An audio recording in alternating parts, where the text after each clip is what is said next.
We will tackle money in a bit, but how about any other resolutions? No, that pretty much covers No, that's it? Okay, Yeah. so then let's tackle money, the one that we know we both. Yes, we both need help on. Hi, Katie Weigel. Hello. Katie's one of my favorite people. You know, I love everything you say, not so great at implementing it, but I think it really goes to show you that you need to be reminded over and over again. Yes. Yeah. Good habits. Yes. So we just had a blizzard. You know, the saying goes, save money for a rainy day. In Buffalo, save money for a blizzard. Absolutely. Let's talk money in this. People lost money. Yeah. We knew it was coming, but that's a 5 or 6 day warning that we got. Some people get paid bi-weekly. How do you talk to us about money? Yeah, so, and you know, New Year's resolutions are hard to keep. We keep them for a short while and then we let them go. You know, people, same thing with diets, with budgets, right? So we don't do budgets where I work. So I'm a certified financial planner. I've been doing this for 20 years. I have found to be most successful is we do a spending plan. Plans. Planning to spend. Spending's much easier, right? It sounds better. Because we know we're going to do it. Yeah. And we're going to do it all year round anyways, so why not put some guardrails around that, right? So what we do is we really spend time focusing on each client and what are they living within their means and what does that mean for that family. It's not the same for everyone. Right. We have a general rule of thumb, and then we kind of branch out from there and say, okay, well, this is the percent that you're spending on the things you have to live, and this is the percent to spend that you can just spend freely. You're guilt-free spending money, so it can be more sustainable. Isn't there a certain percentage that you need to live off of, and then there should be a certain percentage left? Yeah, so as a rule of thumb, and it's different with different stages of life. When you have younger children, it might be more, it's definitely more expensive. Yes. But for that, it's a general rule of thumb of 50%. And I always go with take home. What are you actually direct depositing to your bank account? And that 50% should be with the things you have to live. You have to pay the mortgage payment. Yeah. You got to put food on the table. You have to pay the utilities. You know, you got to pay the insurances to keep the house and the car. That should be within the 50%. That's 50%. Yes. Cool.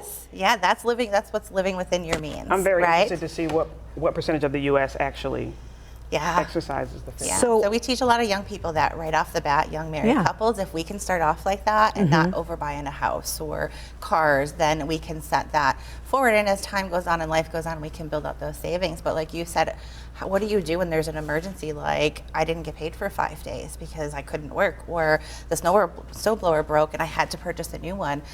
So when we work with people and families, we're planning for those contingencies. We never know what will come down the road, but we work on buffers to have for that.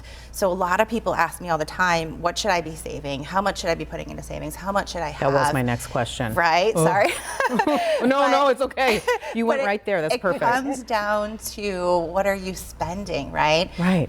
So if we can put away 20%, that's a general rule of thumb, but in reality, 3 months is where we start. We start with 3 month savings, set aside, not in your regular account, like totally separate bank if we have to, if your person dips into it, right? But that don't make it easy to transfer. Right. It takes time to build up to that, but we work on it together, which is really important. But once we have that set aside, we don't acknowledge that it exists, and then we start other savings accounts that we can use for vacations or the next vehicle or home improvements, things like that. So the people that think like me, I'm calculating 50% goes to bills, 20% goes to savings.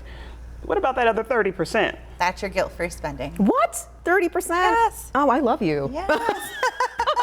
As long as we're living within our means. I thought another shoe was going to drop there. Like No. That's no.